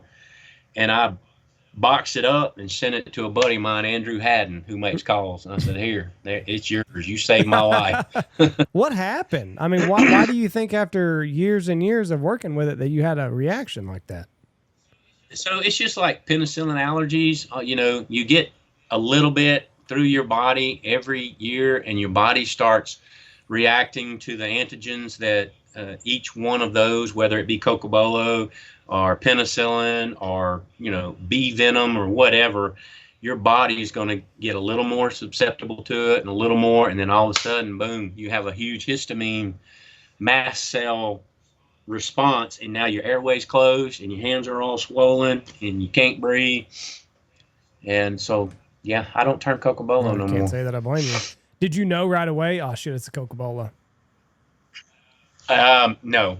So as I was turning it, I had a hood on, but you ever had one of them itches down in your ears where you go like that and you just can't seem to scratch it? Well, I had that. And then I was noticing, man, my hands are feeling tight because I was trying to hold that turning tool, and I turned the dust collector off and turned the lathe off, and I could hear my airway just going, you know, just barely. And I was like panicked. I knew that I was not breathing well. And then it dawned on me, oh my God, I've read stories about Cocobolo causing this. And I ran in and did what I did. You're supposed to give yourself 50 milligrams of Benadryl, and I didn't have it. All I had was children's Benadryl, so I drank about 3/4 of a bottle of children's Benadryl. I went to sleep. My wife woke me up. She was a teacher. She came in. She goes, "What are you doing sleeping in the middle of the day?" And she said, "Why are you all red and blotchy?" And I told her the story. She said, "Don't you think you should have went to the ER?" Yeah, probably. I did the same thing they'd have done there. I saved us money, sweetheart. Yeah, saved a bunch at today's rates. That's for damn sure. So, do you hunt? Do you do all your hunting in Louisiana? I don't. So I used to. I had a hole here that was sort of passed down to me from my ex-brother-in-law, who we're still friends, on a local lake here, close lake here by us called Wallace Lake, and I took over their blinds, but then it wasn't until about the age of 15 when I started driving and could go to the lake a whole lot more that I started spreading out and getting my own blinds and doing my own thing. And then it got to be where when I started the fire department at the age of 18, I had pretty much located the ducks on this lake. And then I ended up, it took me a couple of years, I did find the X. And so I put my blind there. And all of a sudden, I was hearing words around the sporting goods store and all, like, "Hey, man, the word around is the firemen are killing the ducks today." And I said, "The firemen? Who are them?" When I found out, they were talking about us. And so they started calling us the fireman blind. And, man, we would kill the pea water out of them ducks right there. Well, giant salvinia hit our lakes around here. I don't know if it's over there where y'all are at, but it's an aquatic vegetation that takes over your lake. It's about the size of a rat's ear, one little leaf of a plant, but it will grow. The plant will double in its size in 90 degrees or above, and Lord knows I think we're 101 today right now. In 24 hours, it will double itself, and it just keeps growing and keeps growing and keeps growing. Well, it harbors a plant, nut sage plant, that makes these flotons and these flotilla little island like. I can't get through with my mud boats. Our pro drives, our gator tails cannot get through airboats will get on top of them and get hung, and they have a hard time manipulating and getting off of them. It ended up taking over our lake, and the state of Louisiana stopped spending herbicides on them probably 7 years ago, because that particular lake happened to be a drainage lake for South Shreveport. And so their thought is why are we spending all this money on a lake that's doing its job that we built for? So they deemed it a non-recreational lake, a lake that I've killed thousands of ducks, hundreds of gators, frogs, fish, and now it's a non-recreational lake, and it looks like a pasture. Really? So it's the same thing that took over Warren Coco's place that he had with Duckman One. That whole basin down there was taken over by Salvinia, and now it's. He told me one day, he says it's coming up to North Louisiana, and he said, I remember him saying it's going to look like a pasture, and now our entire lake looks like a pasture. That's too bad. It looks like ground. Well, how does it? I mean, what transmits? How does it travel like that? So I don't know how in the world it got here, but the first plant we had trouble with was water hyacinth. Water hyacinth was brought in by these people who like to see these pretty purple flowers, and they'll buy this ornamental plant that you keep in a pot. Well, then they throw it away, get in the local drainage ditches, and the drainage ditches go to our lake, and then it exploded. And then how Salvinia got here, I have no clue. I wish that never would have happened. Water birds do a lot of that. Yes. But what your question was, do I hunt just in Louisiana? No. Because of that, I moved to another lake that subdivides Louisiana, Texas, and I just happen to hunt on the Texas side. One is I can hunt 75 days instead of 60. And, they give you an extra mallard, but like we were talking earlier, they're just not really coming like they used to. So I travel. I go hunt with some of my customers who's turned into be great friends in Arkansas, Montana. I used to have a lease over in not Haskell, Hollis, Oklahoma, but man, like 5 years of drought, those cow ponds are completely the duck dry. numbers, we hunted in Hobart for years, and I think we started around 13 or 14, didn't we? Yeah. And we killed a lot of birds, and I thought I had this big idea around 2019 that we're going to just put a duck operation in. We got our geese here, we got plenty going on here. I'll just run a duck operation up there because there used to be tons of ducks. Last 3 years, there ain't no ducks on them ponds like there used to be. But the problem is we used to shoot a lot of mallards there. The majority of the ducks we killed were just mallards. We might kill widgeons and mallards. The mallard population is half of what it was 5 years ago, and nobody talks about it. But the mallard numbers are way down.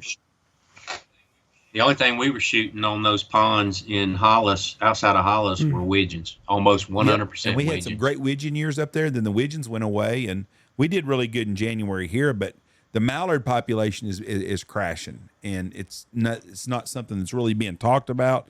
But it's going to be big news if something doesn't change in the next couple of years. Now, you're hunting on Caddo Lake. Is that the lake you're hunting on in East Texas? I am. That's the only natural lake in Texas. It's beautiful. Absolutely beautiful. The Caddo Lake. Caddo Lake is the only natural lake in Texas. Every one of them, the other ones are man-made. But you can imagine walking across Texas in 1850. You're going to be awful damn thirsty. Once you left Caddo Lake, yeah. Well, there was creeks and springs and stuff. There were springs here, a lot of springs, but they've tapped into all that stuff, and there's just not like there used to be. There used to be a lot of water back in the day. Oh, yeah. They offer tours. It's mostly Asians, and they take in these big party barges, and they'll go out, because when cypress needles are turning and they're that beautiful rustic red, there's nothing prettier. And all Spanish moss hung trees, and they come out right at daylight, and so they get a sunrise tour. And of course, we're trying to duck hunt. So you're telling me while y'all are duck hunting, and there's a bunch of Chinese people on a barge floating around? Yeah, and they're taking pictures while you're trying to hunt. Can you imagine that? I did not know that was a tourist thing. It is a huge tourist thing. I Huge. never knew that. Another way of making money that Oh, nobody thinks about. I'm not knocking it. I just didn't know that was an industry. I've never heard of that, but can you imagine being duck hunting and 87 Chinese guys with Nikon cameras come floating by? What are they doing here? Well, Peking duck. It happens. It will start. It will start around teal season, and it'll run through till the needles fall off the trees. Probably mid to late November. We'll have Chinese people taking pictures in party barges and mud boats. I'll be damned. Me and my wife go to Stowe, Vermont, and Maine every year to look at the flowers, or not the flowers, the leaves changing. I never thought about going on a Chinese expedition at Lake Caddo. You could do it. Watch the pine needles change. I never even heard of that. Be a short drive for you. It's a long drive to Lake Caddo from here. I'd might as well get on an airplane and fly to Boston. It's about the same distance. I think it takes us 7.5 hours to get to Haskell. That doesn't shock me. That's driving awful slow. Yeah, it's about a 5.5 hour drive. I still drive like I drive a fire truck. What are you talking What about? sucks is getting through the Metroplex Oh, takes it's forever awful. now. Oh my God! If you could go around Dallas without taking all day, yeah, that would be awesome. But we usually stay on 20 and Ranger Hill and keep on coming. See, I go north to Wichita Falls around. I always have because it's just quicker because there's no lights. But it used to be quick to go the north side of Dallas. Now it takes forever. No. And to get just from DFW to Buc-ee's takes 45 minutes to an hour, and that used to be a 10-minute drive. They're saying there's all going to the be road construction. There's going to be 40 million people live in the Metroplex in the next 20 years. I wonder where they're going to put them. That's 8 million people now. I can't imagine it being twice as big, much less 5, which it's not going to grow in area that much because they're going to build them tall buildings and put all them people in there. But it's just nuts. I couldn't get over the what's that town where Shields is at? I couldn't get over Frisco or Allen. Yeah, I couldn't believe Frisco. I couldn't believe how much growth is there, and we come like every 3 or 4 months, just to my wife likes to come to Dallas, and we have our restaurants we like to eat at, and then we go back to Tyler and see the grandkids, and then go home. But I couldn't believe how all the growth has happened right there at Shields, and they got that big furniture store, Nebraska furniture store. That's a neat area right there. It's amazing. 33 million, Jeff. You're wrong. Is what? Is what they're projecting it to be. 33 million? 33 million by. Excuse me. I said 40 million. By 2100. Oh, well, the one I read was different than that. But anyways, let's just say and it be 16 million and it doubles. I mean, there's like that area where Shields is at. That's fucking crazy how big it's gotten.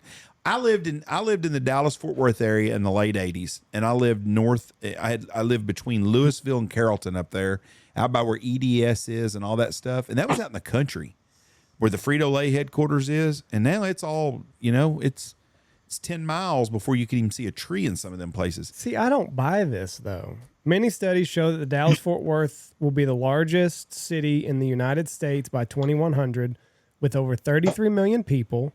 Houston at second with 31 million. Austin at third with over 22 million.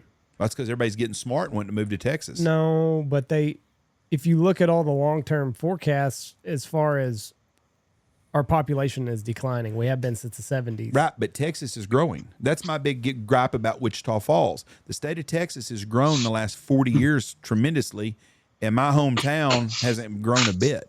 But how many people live in the United States? 400 million right now? Well, with illegals, probably 400, yeah. And that's got it at... 25% of the population will live in those 3 cities. I don't buy it. So wow. Let me ask you, you keep talking about, what's your favorite restaurant in the Metroplex you go to? We like Anna Mia's, and it's strictly because of the tableside guacamole. We love that tableside guacamole. I've never been there. I haven't either. I know about it. There's one in Louisville. There's one in Coppell, Plano, South Lake. I have eaten I one. think that's I've it. eaten the one in South Flower Mountain. There's one in Flower Yeah, Mountain. I've eaten the one in South Lake. Where else y'all go to? Where else is your go-to places in Dallas? Oh man, it's that barbecue place down underneath the bridge. I'm not a big barbecue guy. Is it Hard Eight?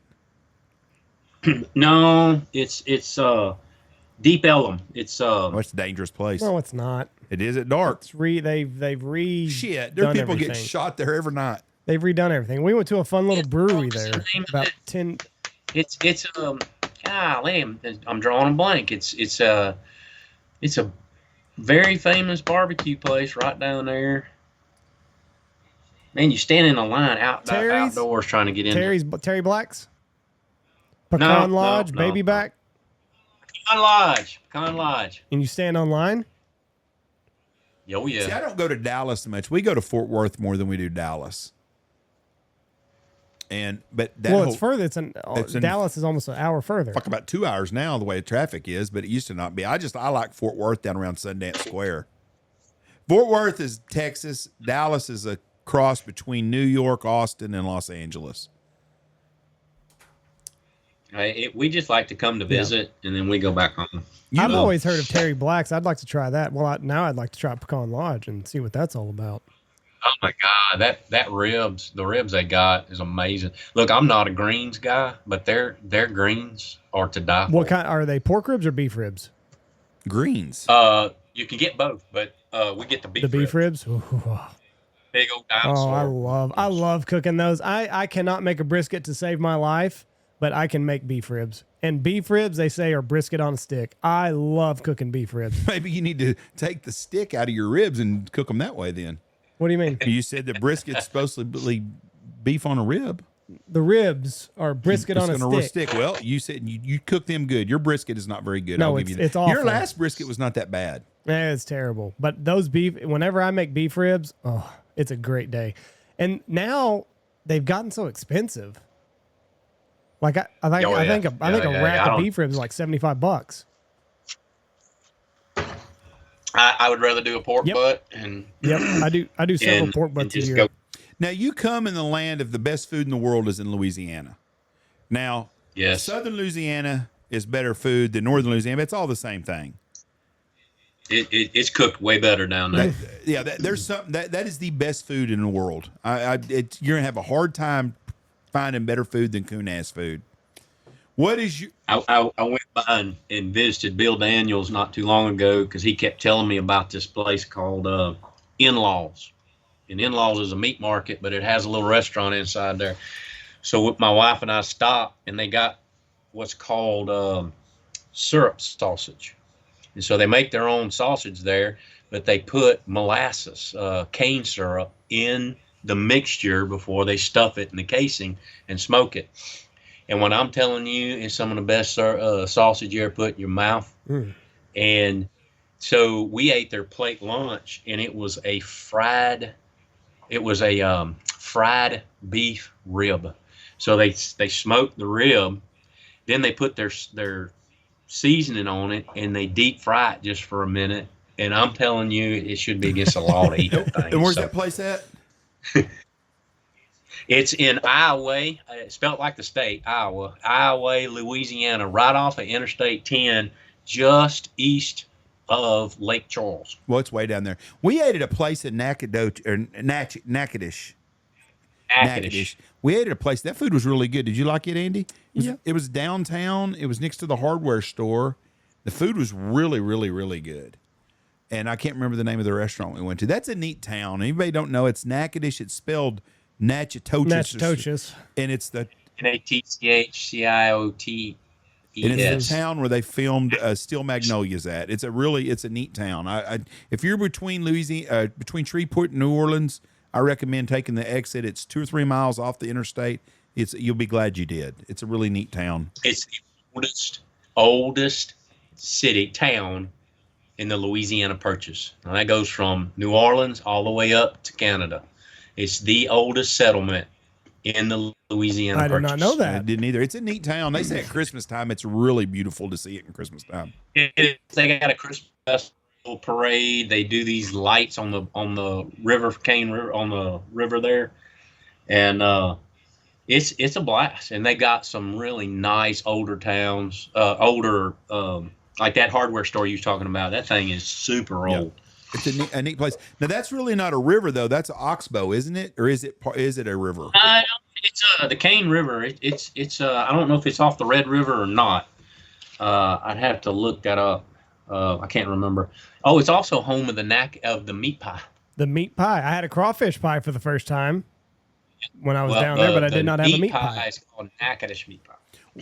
We stopped at a convenience store. I told this on another podcast. We stopped at a convenience store somewhere close to Natchitoches, about 2 miles off the interstate. We took an exit, and I can't remember the little town we stopped at. But they had a little convenience store there, and we walked in, and my wife and Andy and Jesse, his wife, were in hog heaven in this place. They bought boudin egg rolls. They bought meat pies. They Crawfish bought pies. kind of Boudin balls. The kind of things we're not going to find here. I love boudin egg rolls. Those are excellent. Which I love boudin. Oh yeah. This place You need to take the boudin, the wrap, and the egg roll wrap. Yes, Oh, those are great. They're even better. Those are my favorites. This place had the old school. I've not seen this thing in like 20 years. The old school cigarette thing above the counter. Like you used to ask what you wanted to, and they'd reach above and like grab it and pull it down. I hadn't seen one of those in forever. I didn't pay attention to Oh, that. I saw it, Jeff. As soon as I walked in, I knew this place was special. It had an aroma to it. Like these are my kind of this is my jam right here. Gas station, just give me all the fried stuff, and I'll leave a happy person. It's good stuff. So what else you got going on? You're not making any more calls right now, are you? I just got back to the okay. I had some neck surgery 7 weeks ago, and I just got the clearance from neurosurgeon. I can go back to turning. I had texted Jeff to look at my personal page. I just posted a picture. This is the very first duck call I made custom for a friend of mine's daughter, and he sent me this acrylic. I've had more people say, turn me one of those. That was a one-off run, never happened again. So I'm finally back to turning some customs, and I've got a few here that I want to turn, and they'll be up for sale soon. Just first come, first serve on Eason Cajun Calls or Call Nuts Facebook pages. And I've got the run of go-tos coming. My double reeds, my first inaugural double reeds are coming out. The same ones I tuned up that won the Grand National Championships down there in Baton Rouge at Delta Waterfowl. They're about to come out. Just waiting for them to get here so I can hand cut each one of them. It'll take me about a week to get through all those calls. Right. Are there any pictures of that double reed on your Instagram, or is that still under the Not lid? Not yet. It's I've got to get them in my hand, Right. and then I'll take a picture of them. I can send you a picture of the actual call I tuned up, which was the very first double reed for Seth that he took me on the actual trophy that he won with it. Looking on that trophy to see if I could see it or not, but I can't. But hang on, I can text it real quick to Jeff if you'd like. No, it's no big deal. I was just going to kind of see what I was looking at. Okay. Very cool. You're a busy man. You've earned your retirement, and now you're all deep into the call making world, and That's not work. That's enjoyment. that's true. Keeps you busy. My wife and I, she worked 28 years until her mom got cancer, and she had to retire and take care of her. And I worked 40 total years of a little bit of everything. I'm enjoying my life, but before I got to where I can't do anymore, we're doing stuff. We went to Italy this year, and How was Croatia. that? What was that like? Europe. Oh my God. I loved it. The life is too slow for me to live there, but it sure was a nice visit. The food was incredible. The wine was incredible. The olive oils and the balsamic vinegars are another level over there. The people were incredibly nice. I got to see and meet my very first international customer. He met me in Chioggia, just south of Venice. Very nice. We spent 24 days over there, and it was fantastic. Rome was too crowded for me. Loved Naples. That was the best pizza I ever ate in my life. And of course, the atmosphere helped too. Right. See, I think my kids are still too young, but I think Europe is going to be a place that we go to later in life, me and my wife. So I don't know. Jeff doesn't really have much desire to go over there, but I would like to see the Coliseum, and I want good pizza and I want good wine. That's my Yeah. that's the old mother country for me. I'm Italian, and my great grandfather was a mayor of a small town over there, and they hung him at the town square because he didn't like Mussolini. And that's not why I don't want to go. I would love to go to old Italy and go to small towns. I would love to be in the Alps in Italy. I would love to see that, the same as the German Alps. And this is going to sound absolutely horrible, but I speak my mind. I don't want to be around a bunch of freaking Muslims. I don't. Did you see that? Was that everywhere over there? Not as much as I see around here. See there, to be Jeff? honest. You're just talking out of your ass. I would go to small town Italy. I would like to see Venice. I don't want to go to Rome. I think you're thinking about France. No, I damn sure ain't going to France. I didn't lose shit there. My wife and I could not wait to get to Venice, and once we did Venice and did our little boat tour, gondola tour, we were done with Venice. Yeah, it was. I've heard that from a lot of people that went there. Very underwhelming. It was a lot of people in very narrow streets, very good food. I don't know. We did one day there, and that was enough for us. We could have gone back 2 more days, and we just decided to not do that. You're right. Like Verona is a small city where Shakespeare did his Romeo and Juliet stuff, and there's a Colosseum in Verona that's 50 years older than the Colosseum in Rome, and you actually go in there, and it's not crowded. They still use that Colosseum. It's pretty neat. My wife loved Pisa and Florence area. To me, I just thought it was bad civil engineer architecture. See, I want to see that kind of stuff. I like small towns. Same in America. You go to big cities because that's where the history is, because that's where a lot of shit happened. But I want to go in the small towns and see it. I want to be around real people and the real food. And like, I enjoy the place we ate in Natchitoches as much as I would any big place I would go to in New Orleans even. Now I like New Orleans, or used to. It's dangerous. I don't want to go there no more, but I like small towns. So I think I would enjoy Italy if I went in the countryside. Same with France. I think France, I would love to go to Normandy, and I would like to be in the countryside, drive all the way all over Europe, but I don't care about going to Paris. Mm-hmm. To see the Eiffel Tower, I saw the Golden Gate Bridge this year for the first time ever. I'm glad I seen the Golden Gate Bridge and I drove across it. But if I never see the Golden Gate Bridge again, I don't care about going to San Francisco ever again. We walked across it. Yeah. Wow. I ain't doing that shit. It was 7:00 in the morning. I was ready to get out of there. Yeah. Walked across it. And then we did that, the tour of the Alcatraz. That was awesome. When were you there? Cool. When were you there? Oh, probably 10 years ago. So I would have went 10 years and did all that stuff. Today, we stopped and we ate, and the lady that was our waitress at a little diner in San Francisco told us we could bring all of our luggage in and put it in there because people with tire tools will knock your windows out of your cars and steal your shit. Oh, I wow. I had a bag with me. I had a bunch of cash on me, and I had my pistol in there. I don't have the fortitude or the composure to keep my mouth shut if some guy's stealing shit out of my car outside. I'm going to go out there and do something. I'm going to get in trouble. We got in the car and we got the hell out of California as soon as we could. 10 years ago, I would have loved to went to San Francisco, went to the Fisherman's Wharf, Alcatraz, the whole thing. Chinatown, mm-hmm. I love. But I don't want to put myself in that situation because of the way that things are there now. And I hate that. I'm a guy who stereotypes people. You know, when I see California and I'm thinking, okay, it's all going to be, you know, what I'm expecting California to be. And I got over there and they were the nicest people, the most helpful people, you know, walking around. If you had a map in your hand, they were like, what are you looking for? How you want to get? Oh, well, catch this. Don't catch this trolley, catch this bus, be right here. And you really need to see this place. And everything they did for us was spot on. See, it's been that way with my experiences in New York City are the same way. People are super nice. I'm sure there's some places you go that it's not, but everyone I've ever dealt with on the Northeast, Boston, people are really friendly. New York City, really good people.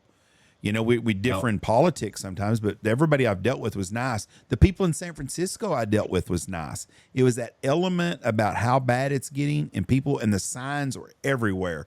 Don't leave your stuff in. Don't stop. Make sure your doors are locked at stoplights, stuff like that. There's a reason they have signs that say that shit. But back to Andy, I would go to Italy if I could go to small towns.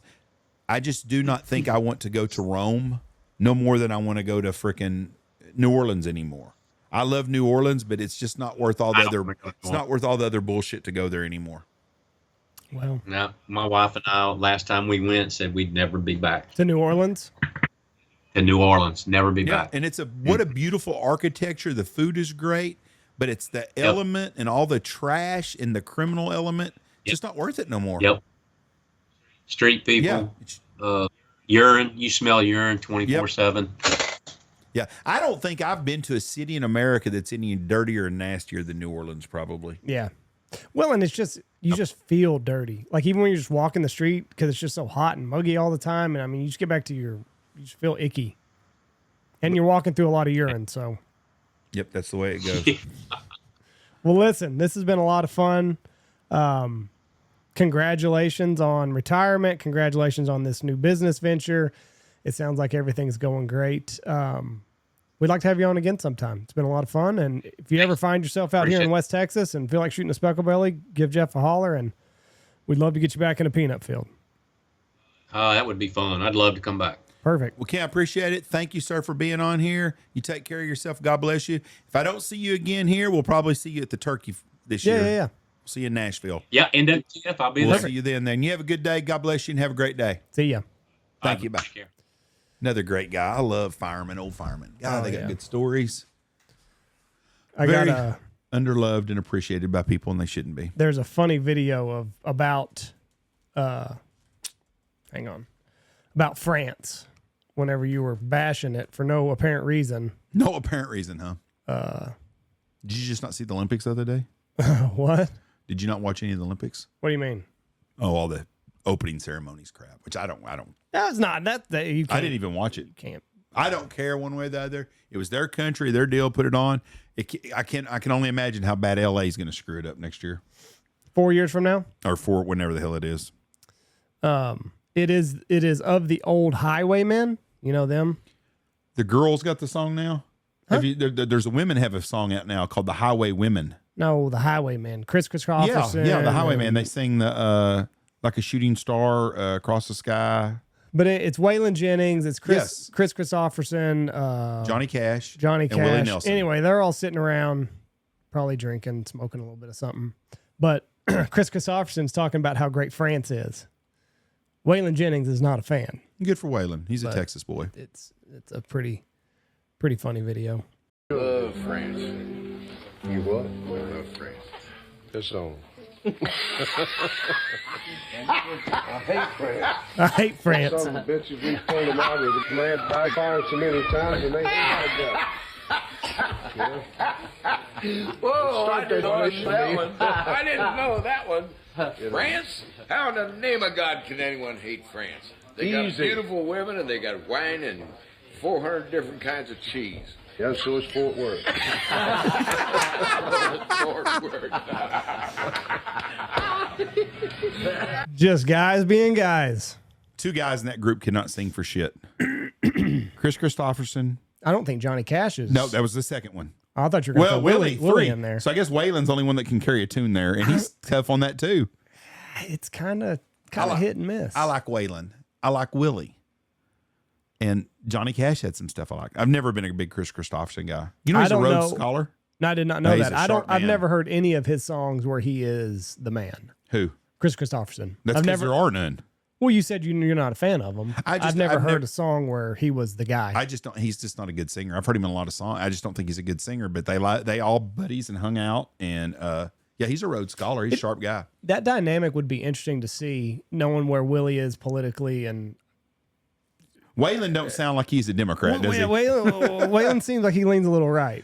And I got to imagine Johnny Cash probably. There's a Highway Woman. Look it up. They redo that song of theirs. Oh, no, you can't redo that. And that's what I told Michelle, that they're sacrilegious. Highway Women? Yeah, Highway Women is the name of it. Because I was like, I thought it was Dolly Parton singing, and only Maren Morris is the only lady I'd ever heard of that's even singing it. Somebody else is going to crucify me because it's probably some lady's a big star, but I do not listen to radio much nowadays. New shit. The Highway Woman is an American country music supergroup composed of Yeah, put it on up there real quick. Brandy Charlie, Natalie Hemby, Yep, that's Maren it. Morris, and Amanda Shires. Put that video up there real quick. They redid that song. Yes. Oh, don't do that. Yeah, that's what I said too. Don't do that. Just leave it alone. You got Johnny Cash. He's the alien guy. I was a highwayman. Highwaywoman. And a mother from my youth. For my children, I did what I had to do. My family left Honduras when they killed the Sandinistas. We followed a coyote through the dust of Mexico. And every one of them, except for me, survived. But I am still alive. It's not terrible. No, I just it's wouldn't. not. I just wouldn't want to touch it. I was a hero. That's not bad. I was gifted as a girl. Yeah, you could do better. Let's fast forward. Let's see what the.